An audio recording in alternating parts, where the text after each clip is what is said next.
राधे राधे दोस्तों। तो आज हम बनाएंगे गेहूं के आटे से बहुत ही मज़ेदार सा नाश्ता। तो इसे बनाना बहुत ही ज़्यादा आसान है। तो चलिए इसे बनाना शुरू करते हैं। तो हमने यहाँ पर लिया है पत्ता गोभी कद्दूकस करके। मैंने पत्ता गोभी को स्लाइसर से कट किया है। आप चाहें तो जो कद्दूकस करने वाली मशीन होती है उससे आप मोटे वाले साइज से इसे कद्दूकस कर लीजिएगा। अब हमने यहाँ पर डाला है शिमला मिर्च। तो मैंने यहाँ पर आधी शिमला मिर्च को बारीक बारीक काट लिया था। साथ ही ऐड करेंगे थोड़ी सी बीन्स, एक गाजर जिसको मैंने कद्दूकस कर लिया है। तो यहाँ पर हमने जो भी सब्जियाँ लिया है उसको या तो आप बारीक काट लीजिएगा या तो फिर कद्दूकस कर लीजिएगा। अब हम इसमें ऐड करेंगे नमक स्वादानुसार और इन सभी चीज़ों को हम अच्छे से मिक्स कर लेंगे। मैंने यहाँ पर जो सब्जियों का इस्तेमाल किया है उसके अंदर बहुत सारा पानी होता है, तो वो पानी जो है एक ही बार में निकल जाए इसीलिए हमने यहाँ पर नमक का इस्तेमाल किया है। अब हमने लिया है यहाँ पर एक मीडियम साइज़ का आलू। तो यहाँ पर एक छोटा सा टुकड़ा आलू का था तो मैंने उसे भी ले लिया है। तो आलू हम यहाँ पर कच्चे आलू का इस्तेमाल करेंगे। तो इसको हमें जो कद्दूकस करने वाला मशीन होता है उससे मोटे वाला साइड जो होता है ना उसी से हम इसे कद्दूकस कर लेंगे। तो यहाँ पर हमने आलूओं को कद्दूकस कर लिया है। अब हम इसके अंदर ऐड करेंगे पानी। तो हमें इसे बहुत ही अच्छे से धोना है ताकि इसके अंदर में जो स्टार्च है वो निकल जाए। तो इसे आपको कम से कम 3 से 4 पानी में तो ज़रूर धोना ही है। तो अब हम क्या करेंगे, इन आलूओं को लेंगे और इस तरह से हाथों से अच्छे से निचोड़ देंगे ताकि इसका जो एक्स्ट्रा पानी है वो निकल जाए। अब हमने यहाँ पर जो सब्जियों के अंदर नमक डालकर रखा था उसकी जैसे देखिए कितना सारा पानी इसमें निकल रहा है। तो इस तरह से हम जो है इसे निचोड़ेंगे और इन सब्जियों को इसके अंदर डाल देंगे। तो अच्छे से हाथों से दबा दबा कर इसका जो एक्स्ट्रा पानी है उसको निकाल लीजिएगा। तो ये देखिए इस तरह से मैंने इसे निकाल लिया है। तो यहाँ पर देखिए कितना सारा पानी जो है वो बच गया है। तो इसे हम अभी फेंकेंगे नहीं, हम जब आटा गूंदेंगे तो इसका इस्तेमाल उसमें करेंगे, या तो फिर आप इसे दाल में या फिर सब्जी बना रही हैं उसमें डाल सकती हैं। ये पानी बहुत ही ज़्यादा फ़ायदेमंद होता है, इसे वेस्ट ना करें। अब हमने इन सभी चीज़ों को अच्छे से मिक्स कर दिया है। अब हम इसे साइड में रख देंगे। तब तक हम यहाँ पर थोड़ा सा आटा गूंद लेंगे। तो मैंने यहाँ पर लिया है 1 कप गेहूँ का आटा। ये वही आटा है जिससे हम रोटियां बनाते हैं। अब हम इसमें डालेंगे आधा कप सूजी, यानी उसका आधा जो है हम सूजी लेंगे। तो सूजी आप बारीक या फिर मोटा कोई भी ले सकती हैं। अब हम इसके अंदर ऐड करेंगे तेल। तो यहाँ पर मैंने 1 बड़ा चम्मच रिफाइंड ऑयल लिया था जिसमें मैंने इतना बचा लिया है। अब इसमें डालेंगे नमक स्वाद अनुसार और यहाँ पर थोड़ा सा मैंने चिली फ्लेक्स का इस्तेमाल किया है। तेल डालने से हमारा जो ये नाश्ता है वो क्रिस्पी बनेगा क्योंकि हम इसे गेहूं के आटे से बना रहे हैं। वैसे भी ये क्रिस्पी बनेगा क्योंकि हमने यहाँ पर सूजी का भी इस्तेमाल किया है। अब यहाँ पर जो वेजिटेबल्स का पानी था यानी सब्जियों का पानी था उसको भी मैंने इसमें ऐड कर दिया है। तो यहाँ पर हम थोड़ा थोड़ा पानी डालकर नरम आटा गूंद कर तैयार करेंगे।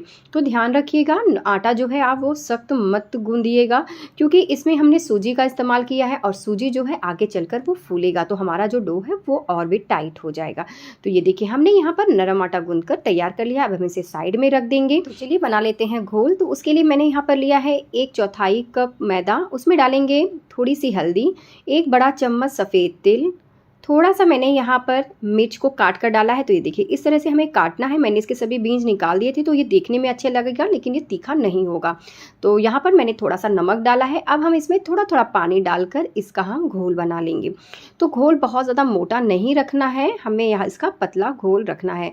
तो इस तरह से मैंने लिया है 1 चम्मच और देखिए इस तरह से जब कोट करने के बाद मैं यहाँ पर इस तरह से उंगली फेर रही हूँ तो वो जो घोल है वो चिपक नहीं रहा है आपस में, यानी इस तरह से घोल चाहिए हमें। तो यहाँ पर मैंने थोड़ा सा इसमें मंगरेल यानी कलौंजी डाल दिया है ताकि ये देखने में भी अच्छा लगे और खाने में भी इसका टेस्ट अच्छा लगे। तो यहाँ पर हमारा घोल बनकर तैयार हो गया है। अब हम इसे साइड में रख देंगे। तो चलिए यहाँ पर हम अपनी स्टफिंग बना लेते हैं। तो इन सब्जियों के अंदर ऐड करेंगे 1 चम्मच चिली सॉस, आधा चम्मच रेड चिली सॉस, अगर है तो इसे डालिए। अब इसमें ऐड करेंगे आधा चम्मच धनिया पाउडर, 1 चम्मच सफ़ेद तिल, आधा चम्मच सौंफ पाउडर, आधा चम्मच काली मिर्च पाउडर, थोड़ा सा कद्दूकस करके हमने यहाँ पर अदरक रखा था उसे भी डाल देंगे, नमक स्वाद अनुसार, थोड़ी सी हम इसमें डालेंगे फ्रेश हरी धनिया और इन सभी चीज़ों को डालने के बाद हम इसे अच्छे से मिक्स कर लेंगे। तो यहाँ पर हमारी जो स्टफिंग है वो बनकर तैयार है। आप चाहें तो अगर इसके अंदर पनीर भी डाल सकती हैं या फिर आपको जो वेजिटेबल्स पसंद है वो डालिए और जो नहीं पसंद है उसे आप स्किप कर दीजिएगा। तो यहाँ पर हम इसे साइड में रखेंगे। अब हमने यहाँ पर जो आटा गूंद कर रखा था ये देखिए कितना ज़्यादा सॉफ्ट हो गया है। तो अब हम इसे नीट कर लेंगे। तो अब मैं इसके जो है 4 हिस्से कर लूँगी। तो जिस तरह से रोटी की हम लोई लेते हैं उसका हमें यहाँ पर दुगना लेना है। अब हम यहाँ पर इस एक लोई लेंगे और इस तरह से हम थोड़ा सा इसमें सूखा आटा लगाएंगे और इसे बेल लेंगे। तो इसे हमें थोड़ा-सा पतला नहीं रखना है, बहुत ज़्यादा पतला रखेंगे तो जब हम इस पे स्टफिंग रखेंगे तो वो जो है फट जाएगा। तो ये देखिए अब मेरा जो चकला है वो छोटा पड़ रहा है और हमारा जो ये नीचे का बेस है वो थोड़ा-सा बड़ा है। तो इसलिए मैंने नीचे का प्लेटफ़ॉर्म जो है अच्छे से साफ़ कर लिया और मैं इसी के ऊपर इसे बेल लूँगी। तो यहाँ पर मैंने इसे अच्छे से बेल लिया है।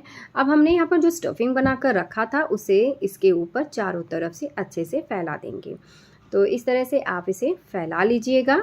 आप चाहें तो इसके ऊपर थोड़ा-सा पनीर भी कद्दूकस करके डाल सकती हैं। मैं यहाँ पर थोड़ा-सा चीज़ मैंने लिया है, उसे मैं चाहें तो अगर इसमें चीज़ नहीं डालेंगी तो भी चलेगा। डालना चाहती हैं तो आप इसे स्किप कर दीजिएगा।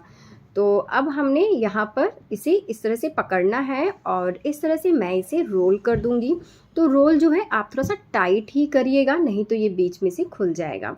तो यहाँ के जो लास्ट का जो बचेगा वहाँ पे हम थोड़ा-सा ऑयल या तेल कुछ भी लगाइए और इस तरह से हम इसे टाइटली जो है वो पैक कर देंगे। यहाँ पर 2 बनाए हैं और दोनों को इस तरह से अच्छे से पैक कर दिया है। अब हमने लेंगे एक जाली वाली थाली और उसके ऊपर थोड़ा-सा हम ऑयल से इसे ग्रीस करेंगे और यहाँ पर जो हमने अपने नाश्ता बनाया है उसको इसके ऊपर रख देंगे। तो मैंने पहले ही पानी को अच्छे से गर्म होने के लिए कढ़ाई में रख दिया था। आप चाहें तो भगोने का भी इस्तेमाल कर सकती हैं और उसके बाद इस तरह से रख कर एक लिड लगा दीजिएगा। तो इसे हमें कुल 5 से 7 मिनट तक इसे अच्छे से स्टीम करना है। तो यहाँ पर मैंने 7 मिनट तक इसे अच्छे से स्टीम कर लिया है हाई फ्लेम पर। तो यहाँ पर जो हमारा नाश्ता है वो तैयार है। अब हम इसे काट लेंगे। तो इसे थोड़ा-सा ठंडा होने दीजिएगा तब काटिएगा। मुझे थोड़ा-सा जल्दी था इसीलिए मैंने इसे तुरंत ही काट लिया है। तो अगर आप इसे तुरंत काटेंगे तो ये इतने अच्छे से नहीं कटता है। तो एक जो है मैंने काट लिया था पहले से, अब ये देखिए दूसरा वाला जो है वो ठंडा हो गया है तो कितने अच्छे से ये कट रहा है। तो ये देखिए इस तरह से हम इसे स्लैंटिंग यानी तिरछे शेप में एक बार इस तरह से काटेंगे और ज़िगज़ैग तरह से काट लेंगे। तो ये हमारा ट्रायंगल शेप में नाश्ता जो है वो बनकर तैयार हो जाएगा। तो आप देख सकती हैं मैं किस तरह से काट रही हूँ। बिल्कुल हमें इसी तरह से काट लेना है। तो आप इस तरह के नाइफ़ का इस्तेमाल करिएगा तो इससे ये बहुत ही आसानी से कट जाएगा। अब हम इसे प्लेट में रख लेंगे। अगर आप इसे हेल्दी तरीके से खाना चाहती हैं तो आप इसे इसी तरह खा सकती हैं। वे वैसे भी बहुत ज़्यादा टेस्टी लगता है। ये देखिए इसे हमें किस तरह से कोट करना है। तो यहाँ पर हमने तेल को अच्छे से गर्म कर लिया है। इसे हम शैलो फ्राई कर रहे हैं इसीलिए हमने यहाँ पर कम तेल का इस्तेमाल किया है। तो हमने एक अपना यहाँ पर नाश्ता लिया और इस तरह से इस बैटर में डिप करेंगे और अब मैं एक चम्मच की सहायता से इसे आप डाल दूँगी इसमें। तो आप चाहें तो चम्मच से भी डाल सकती हैं या तो फिर इसे आप हाथ से ही इस तरह से लपेटकर हम डाल देंगे इसमें। हम यहाँ पर बैटर का इस्तेमाल इसीलिए कर रहे हैं कि इसकी जो सब्जियां हैं वो गिरे ना, यानी वो जो है फैले ना जब हम इसको फ्राई करें। तो यहाँ पर देखिए ये बहुत ही अच्छी तरह से एक साइड से हो गया है। अब हम इसे उलटते पलटते हुए छान लेंगे। तो यहाँ पर हमारे नाश्ते में बहुत ही अच्छा सा कलर आ गया है। तो अब हम इसे एक प्लेट में निकाल लेंगे। तो ये आप देख सकती हैं इसमें कितना सुंदर सा कलर आ गया है। तो ये खाने में बहुत ज़्यादा टेस्टी होता है और ये बहुत ही कम मेहनत में बनकर तैयार हो जाता है। तो यहाँ पर मैं आप सभी निकाल लूँगी।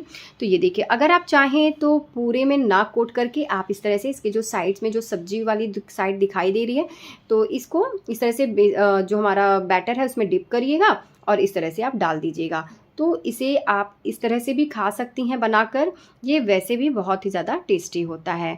तो यहाँ पर देखिए इस तरह से मैं इसे उलटते पलटते हुए इसे अच्छे से फ्राई कर लूँगी। ऐसा नहीं है कि इसमें बहुत ज़्यादा तेल लगता है, कि आप देख सकती हैं मैंने पैन में कितना तेल लिया था, इसमें कितना सारा तेल बच भी गया है। तो यहाँ पर हमारा गर्मा गर्म नाश्ता बनकर तैयार है। आप इसे मेयोनीज़ के साथ या फिर हरी चटनी के साथ इसे सर्व कर सकती हैं। चाहें तो इसे अपने बच्चों के टिफ़िन बॉक्स में भी दे सकती हैं। ये बहुत ही जल्दी बनकर तैयार होने वाली रेसिपी है। तो मिलते हैं एक नई रेसिपी के साथ, तब तक के लिए राधे राधे।